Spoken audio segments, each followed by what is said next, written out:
빠르게 변화되는 세태 속에 우리 사회 여러 현상을 핵심 트렌드만 분석해 손쉽게 전하는 경제 트렌드 따라잡기.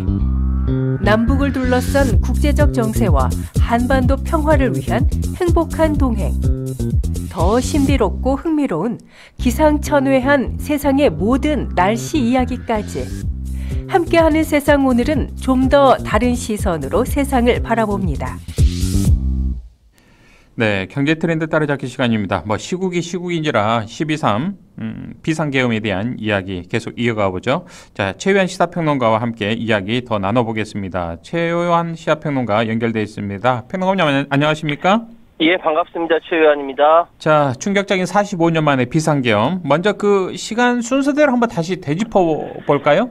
예, 한번 복기를 해보죠. 이 총 6시간이라고 보면 됩니다. 그런데 12월 3일 밤 9시 30분쯤에 용산 대통령실 출입 기자들 사이에 대통령의 기자회견이 있을 거란 소문이 확산이 됐습니다. 이게 밤 9시 30분이에요. 그런데 이게 계엄령이라는 상상도 못했었고, 일단 10시 23분에 윤 대통령이 긴급 담화를 발표하는데 야당에 대한 비난으로 시작해서 국회의원들을 반국가 세력으로 몰더니 정확히 10시 27분 북한 공산 세력 위협으로부터 자유대응을 지키겠다라면서 비상계엄을 선포한다. 이게 10시 27분이었어요. 그리고 나서 밤 10시 42분 민당이 국회의원 긴급 소집하고 43분에 김용현 국방장관 정군 주요 지휘관 회의를 개최하면서 정군의 비상경계 대비 태세의 강화를 지시합니다. 이때 그러니까 군 동원 명령이 내려졌다라고 하면 나중에 확인했어요. 네. 그리고 49분에 국민의힘 한동훈 대표가 국민과 함께 막겠다. 이것이 49분에 딱 나오고 56번에 이재명 대표가 불법 비상계엄 선포는 무효다. 국회로 국민 여러분께 와달라라고 호소를 합니다.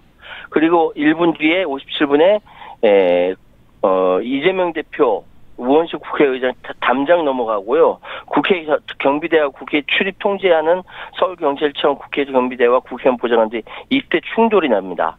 그리고 나서 이때 그다음 2분 뒤 59분에 10시 59분에 추경호 국민의힘 원내대표가 국민의힘 비상의총을 소집하는데 의회가 아니라 국민의힘 중앙당사에서 개최한다라고 문자를 돌려요. 네. 그런데 당사자는 국회에 있었어요. 이상하죠. 그리고 10시 25분 윤 대통령이 계엄사령관의 박한수 육함총장을 임명하고 27분에 포고령 1호가 발령이 됩니다. 그리고 드디어 계엄군이 국회 경내에 밤 11시 40분에 무장병력을 실어 나르고, 그리고 0시 45분에 계엄군이 본회의장 강제 진입을 시도를 합니다. 초유의 사태죠. 스크럼 짜고 저지를 했습니다. 그리고 0시 49분에 국회 본회의 개회하고 새벽 1시 1분 비상계엄 해제 요구안 결의안 상정되면서 190명 전원 찬성 가결하게 됩니다. 그러면서 2시간 40분 만에 비상계엄이 무효화됩니다. 그리고 계엄군이 이제 1시 15분에 그 국회 본청에서 퇴각을 하거든요. 근데 계속 윤석열 대통령은 계엄 해제 요구 통지를 발송해도 해제 공고를 하지 않습니다. 예. 지체 없이 해제해야 된다. 계엄법 11조에 나와 있거든요. 근데 나중에 시간이 지나서 4시 27분에 비상계엄 해제 선언하고 30분에 공식 해제를 합니다. 총 6시간 만에 해제된 것이고요. 예. 제가 그 10시 반에 뜬금없는 이 얘기를 듣고 방송국 가서 특보하고 여의도 국회로 공수부대원들 사진이나 찍겠다 달려갔는데 다 퇴각했더라고요. 없더라고요. 아, 그렇군요. 그때 그 사진 있었으면 우리 카톨릭 방송, 광주 카톨릭 평화 방송에 제공했을 텐데. 예. 하여튼 밤 꼬박 새고 하여튼 정신이 하나도 없었습니다. 그렇군요. 자, 그렇다면 평론가님, 만약에 가정법입니다. 이 비상계엄이 윤석열 대통령의 계획대로 성공을 했다면 지금 어떤 상황이 벌어지고 있을까요? 상상하기도 끔찍합니다. 끔찍한데요. 예, 네. 끔찍합니다. 제가 사실 10시 반에 딱 얘기 듣고 바로 방송사 가면서 어떤 생각을 했냐면은 방송사 앞에 계엄군이 지키고 서 있으면 어떡하지라는 생각을 했어요. 네. 당연히 그런 생각이 되지 않겠습니까? 당연하죠. 예. 기자들 뭐 싹 몰아놓고 뭐 1차 경고조치, 2차 기자 출입금지, 현장 취재금지, 3차 형사처벌 이렇게 됐는데 이거는 그렇다 치더라도 일반 시민들은 어떻게 했을 것인가? 이게 지금 영장 없이 체포 구금 압수수색 거주 이전 언론 출판 집회 결사 단체 행동에 대해서 특별 조치할 수 있다. 이거 그냥 잡아간다는 거예요. 영장 없이. 예. 80년 광주가 서울에서 벌어질 수 있었던 상황이에요. 예. 그렇죠. 생각만 해도 끔찍하죠. 그러니까요. 자, 어찌됐든 이 비상계엄 이틀 전부터 국회를 장악하기 위해서 아주 촘촘하게 은밀하게 이 본격적인 작업을 준비했다라는 이야기들이 지금 속속 나오고 있지 않습니까? 그 정황들이요? 그러니까 사실은 뭐 이틀 전에 707 특임단에 북한 상황이 심각한 헬기를 출동 준비하라고 하고 투입된 건데 네. 이미 이틀 전부터 훈련 안 하고 대기한다라는 거죠. 707 특임단 소위 참수부대지 않습니까? 계속 매일같이 훈련하거든요. 이틀 전부터 훈련 안 하고 대기했다라는 거예요. 그리고 나중에 알고 보니까 이제 체포조 있었고 특히 계엄 선포 30분 전에 투입대원들 휴대전화로 계엄 누설을 막기 위해서 전 휴대전화를 다 회수했다는 거죠. 그러니까 네. 어디로 가는지 북한 간다라고 알고 있었으니까. 그러니까요. 내려서 뭘 어떻게 해야 되는지 모르고 내려보니까 여의도 국회 아니더라. 너무 황당한 거죠. 그러니까 이걸 뭐 지형지물도 확인 못하고 이리저리 혼란스러울 수밖에 없었습니다. 예.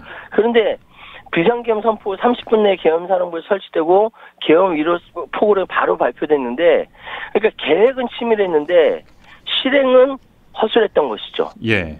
자, 오늘 그러니까, 707 특임단장이 기자회견을 통해서 세상에 대한민국의 707 특임단이 임무 수행을 우리 일반적으로 보는 티맵을 보고 국회의사당의 요도를 찾았다는 거 아닙니까? 어처구니없는 일입니다. 예, 맞습니다. 누구누구를 잡아들이라 했는데 뭐 들어간 이 대원들이 국회의사당이 워낙 넓다 보니까 구조를 파악 못해서 참 난감했다는 이야기를 오늘 기자회견을 통해 참 우픈 현실을 저희가 좀 목도하고 있습니다. 그리고 이 사람들이 나중에 잡아들인 사람들이 다 국회의원들이고 민간인 아닙니까? 대처하는 사람들도 다 국회 보좌관이 시민이잖아요. 그렇죠. 예. 707 특임단 한 명이 100명 다 상대해요. 예. 뭐 무기가 없어서 못한다 아니 안 한 거예요. 안 한 거죠. 예. 안 한 거죠. 예. 너무너무 아마 그분들도 다 생각이 있지 않겠습니까? 군복은 입고 있지만 나중에 역사적인 책임을 제복 입은 시민이에요. 그렇습니다. 역사적인 책임을 어떻게 지겠습니까? 본인들이요. 그렇습니다. 자, 그렇다면 이번 비상계엄이 실패한 가장 큰 이유 어디 있다고 보십니까? 뭐라고 보셨는지요? 첫 번째로 불법적인 명분은 계엄에 여당 보수층 군수조차 선을 그었습니다. 뭐 2024년에 계엄이라는 건 말도 안 되잖아요. 그럼요. 예. 정말 말도 안 되고 두 번째로 이거 명백하게 군의 지휘체계 혼선이 있었습니다. 왜냐? 지금 헬기가 떠서 지나가는 제일 빠른 경로가 용산 위인데 용산 위로 못 가게 공군이 막았다는 거 아닙니까? 허가를 안 해줬잖아요. 삥 돌아가느라고 42분을 소요했고 그 사이에 국회의원들이 들어가서 그 계엄 해제 선언 이것이 해제 요구안이 가결이 된 거예요. 그럼 공군하고 이쪽하고 군시 체계가 명확하게 되지 않은 거고 협조가 안 된 거예요. 그리고 마지막으로 뭐니 해도 국회의 기민한 대응과 시민들의 완강한 저항이 이걸 실패하도록 만든 겁니다. 그 박선원 의원이 이야기를 했어요. 사실 계속 박선원 의원과 김병주 의원과 그 김민석 최고위원에게 계속 군 쪽에서 첩보가 계속 왔다는 거예요. 그래서 의원들이 다수가 의원회관에 있었다. 그래서 기민하게 대응할 수 있었다. 나중에 영상에 나오는 사람들은 나중에 오다가 담 넘고 막 이런 사람들이고. 가로막힌 분들. 가로막히는 거예요. 그리고 이 부분에 대해서 시민들이 생각보다 빨리 와서 완강하게 저항을 하다 보니까 계엄군들이 당황할 수밖에 없고 경찰들도 당황할 수밖에 없었던 것이죠. 그러니까 또 유튜브를 통해서 또 실시간으로 중계가 되다 보니까 함부로 또 행동도 못 하더라고요. 행동 못 하죠. 이걸 의식해서도요. 자, 어찌됐든 이 윤 대통령의 정말 바보 같은 이 비상계엄 선포가 어떤 정치적 함의를 가진다고 보십니까? 뭐 누구는 제가 이걸 정의하고 있으니까 어느 친구 평론가는 그냥 지하철에서 소리 빽 지르면 한잔 하셨나 보다 그렇게 생각해서 분석할 게 뭐 있냐고 얘기하던데. 진짜 웃을 일이 아닙니다 이게. 웃을 일이 아닌데 이게 국민들이 정말 유혈사태로 번질 이런 사건 아닙니까? 이게 첫 번째로 굳이 해석하자면 불법적이라도 계엄을 강행할 수밖에 없을 정도 궁지에 몰렸다. 네. 그날 3일 오전에 서울의 소리가 압수수색을 당했어요. 저녁 때 김건희 관련돼서 특별 방송을 한다고 했었거든요. 이거 굉장히 의미심장하지 않습니까? 그리고 더 중요한 것은 두 번째로 대통령이 지금 정상적인 상황 판단을 하지 못한다라는 얘기를 파다합니다. 대통령이 정상적인 상황 판단을 하지 못한다. 그 대표적인 사례가 경로입니다. 측근은 물론 주변에서 건의를 전혀 하지 못할 정도로 격려를 한다면 대통령의 상황인식이 정상적이지 않다는 거죠. 그래 네. 정상적이지 않은 상황인식으로 2024년에 계엄을 선포했다. 예. 이런 말씀드린 것이 참 끔찍합니다. 예. 또다시 우리 국민들이 한켠에 좀 걱정스러운 게 계엄을 또다시 선포하는 것 아니냐. 좀 이 전열을 정비한 다음에 이런 걱정이 있습니다. 이게 가능성 어느 정도 보십니까? 이게 대단히 그러니까 초기에는 대단히 네. 높다라고 생각이 됐어요. 그런데 친위 쿠데타가 한번 실패하고 나서 밑에서 말 안 듣는 거를 눈으로 확인하고 나서 맥이 풀려버렸거든요. 예. 두 번, 세 번 할 수 있었는데 계속 타이밍을 놓친 것 같아요. 근데 저는 그보다 더 걱정이 왜냐하면은 윤석열 대통령 중심으로 비슷한 생각을 하는 사람들이 군에 없겠습니까? 분명히 있겠죠. 저는 있다고 봅니다. 있거든요. 예. 그래서 가장 걱정되는 것이 예. 전쟁 시도예요. 아.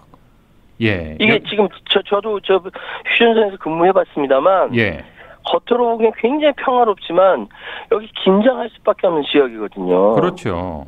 여기 누군가 여기서 총 쏘고 포 한 번 쏘면 전쟁 나는 상황인데 한반도 전체가 불바다 되는 상황인데 이거 계엄을 푼다 내지 자기 보수 윤석열을 보호한다 해서 포 한 방 쏘고 전쟁 일으킬 수 충분히 있는 사람들이에요. 예. 이게 뭐 DMZ 상황이 저도 이제 군에서 장교로 제대를 한 사람 가운데 한 명입니다만 군에서 총 한 발, 소총 한 발로도 전쟁이 또 유발될 수도 있는 이런 또 국지전의 성격 충분히 있을 수 있지 않겠습니까? 예, 그렇습니다. 과잉 충성하는 군 장교들, 군 고위 관계자들 뭐 그런 일이 있으면 안 되겠습니다만 그런 우려가 있기 때문에 아직도 우리 국민들이 마음을 놔서는 안 되는 그런 상황일 것 같습니다. 예. 그런 일이 당연히 없어야 되겠습니다만요. 자, 어찌됐든 큰 문제가 있는 것이 바로 윤 대통령의 계엄 선포에 자기는 잘못이 없고 야당에 대한 탄핵 폭거를 막은 것뿐이다 이렇게 항변하고 있습니다. 이게 말이 되지 않지 않습니까? 이게 그러니까 아무 말이나 한 것 같은데 예. 그러니까 자기는 아무 잘못 없다. 야당이 탄핵을 남발하는 폭거를 하니까 막기 위해서 계엄을 사용한 것이다. 민주당에 대한 경고성뿐이었다. 말 자체가 안 돼요. 그러니까 이 심각한 사태가 왜 얼마나 심각한지에 대해서 몰라요. 그러면 이거를 참모들이 막아야 되는데 목숨 걸고 막아야 되는 거 아닙니까? 참모들이 입 다물고 있다가 지금 와가지고 우물쭈물하고 있는 거예요. 한덕수 총리가 바로 그런 사람이에요. 근데 이제 와서 무슨 한동훈 그 대표랑 같이 국정을 운영하는 엉뚱한 소리 하고 있습니다. 전혀 뭐 국민들의 설득력이 없습니다. 이 부분은. 지금 자기 잘못 없다라고 얘기하는 것은 윤 대통령이 아무 말이나 한 것이고 지금 상황 이제 와서야 자기 말 듣는 수족이라고 믿었던 그 검찰에서 수사본부 꾸린다라고 하니까 이제서야 배신감 느끼겠죠. 근데 자기를 조종했던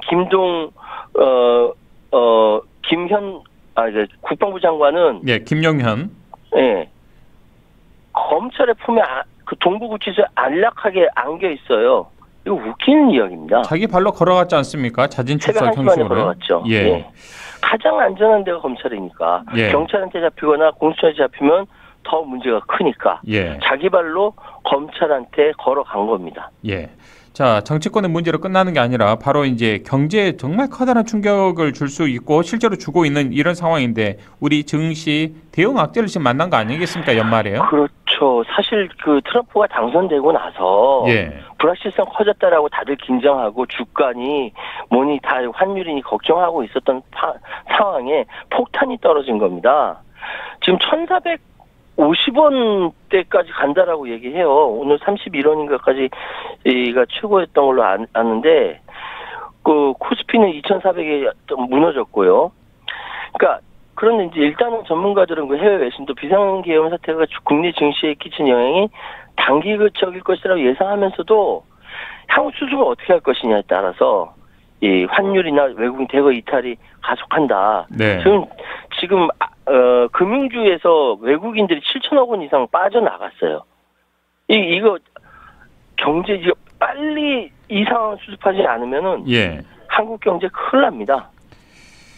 자, 이제 이 국면에서 전국 각지에서 윤 대통령의 탄핵, 퇴진을 촉구하는 시위가 들불처럼 번지고 있고요. 우리 천주교 광주대교구에서도 지금 12일 시국미사 예정돼 있는데 전국적인 상황 한번 간략하게 짚어주시겠습니까? 일단은 저는 전국적으로 그 보수의 성지라는 대구에서도 촛불 시위가 벌어지고 있으니까 전국적인 항쟁이 벌어지고 있는 건 사실이에요. 네. 그런데 제가 여기서 한 가지 말씀드리고 싶은 거는 이번 촛불 시위는 8년 전에 박근혜 시위와 또 달라요. 지금 시위는요. 누가 주력 부대냐면은 네. 10대, 20대들이 그렇게 많이 나왔어요. 아, 그렇더라고요. 자기가 응원하는 가수들의 콘서트장에 쓰는 응원봉을 탄핵봉이라고 해서 그걸 들고 나와서 예. 흔들면서 흔히 알고 있는 아파트라든지 다시 만난 세계라든지 지금 젊은이들이 좋아하는 그 음악들을 틀고 춤을 추고 노래를 하면서 분노를 표출하고 있는 거예요. 예. 이게 예전하고도 또 달라지는 거예요. 그렇다고 한다면은 이제 어른들은 이런 나오는 이 10대, 20대 MZ들을 보호하면서 그 의지를 묶어내는 역할을 해야 합니다. 춤추고 네. 노래한다고 나쁜 게 아니라. 그럼요. 예. 좀 뭐라고 하는 이를 어른들도 있던데. 즐기면서 또 집회를 하면서 그럼요. 우리의 또 민주화를 위한 목소리 내는 거 아니겠습니까? 이렇게 전 하면 멋지던데요, 할수록 이분들이요. 예, 보수들은 더 겁을 먹어요. 그러니까요. 그렇기 때문에 네. 촛불이 이긴다라는 거 저는 정말 눈물나게 감사하고 고맙더라고요. 예. 전국의 대학생들도 시국 선언문을 보면 참 절절히 이런 깊은 생각을 가진 우리 청년들이 우리 곁에 있었다는 게 대한민국의 앞날 미래가 정말 든든하다는 생각도 저도 기성세대의 한 사람으로서 해봤습니다. 자, 예. 평론가님 오늘 말씀 여기까지 듣죠. 고맙습니다. 예, 감사합니다. 지금까지 최유환 시사평론가와 함께 있습니다.